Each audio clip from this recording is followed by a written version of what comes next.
Well, let's talk to David Henig, a distinguished former trade negotiator and director of the UK Trade Policy Project. David, welcome back. Lovely to see you. Well, Brexit 4 years old. Should the UK hold a birthday party or a wake? Well, it's as with many of these things, it's neither been the triumph that was claimed by its advocates, nor the complete disaster, notwithstanding problems with cheese, that those who are opposed to it have been. You know, for many companies, particularly the larger companies, as we were just hearing, trade has continued, but there are a number of smaller companies that have struggled. So overall. You know, the UK is not trading as much as we'd like. We're still struggling a little bit to trade in the EU, and we have a lot more trade barriers than we had before. You see, Brexit supporters will say perhaps you're being a little unkind, and they'll point out to the pandemic and the wars in Ukraine and the Middle East. The world economy, they will say, has taken a terrible battering. Brexit, quite simply, hasn't had the easiest of births, has it? I mean, that's fair, isn't it?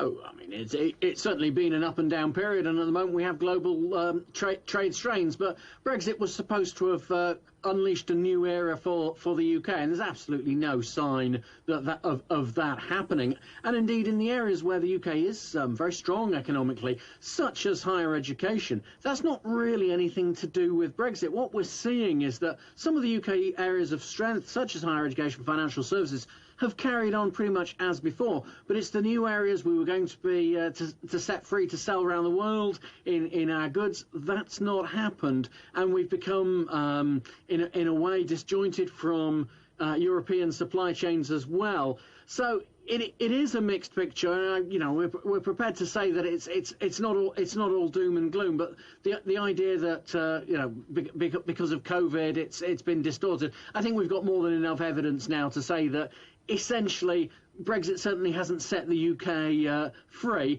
even if it hasn't been a complete catastrophe either. We all remember that Britain was promised that we would become Singapore-on-Thames. Will it get better? Will all these trade deals eventually materialise?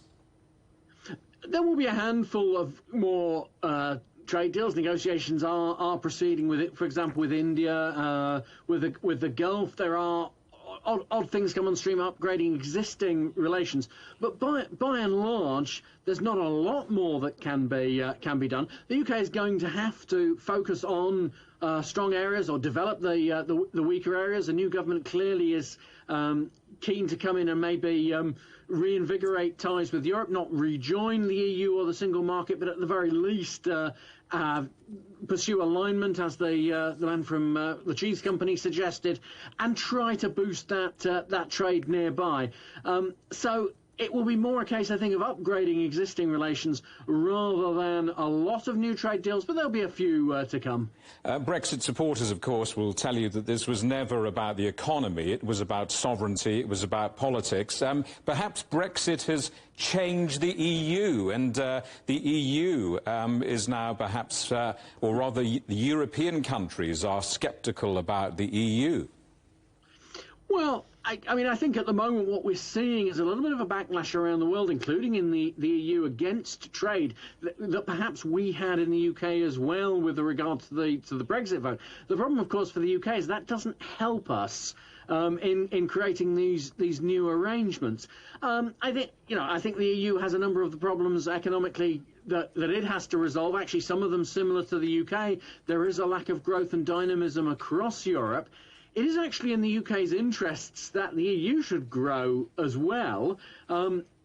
It's our closest market still, and it's the one that's most important to us. The UK has joined the Trans-Pacific Partnership. We'll be doing more on that, but even that, we won't be officially probably fully members until the end of the year, and it's unlikely to be a game changer in terms of our trade. So the UK and the EU are still going to have to work together very closely, and we're still going to have to do a lot of trade there.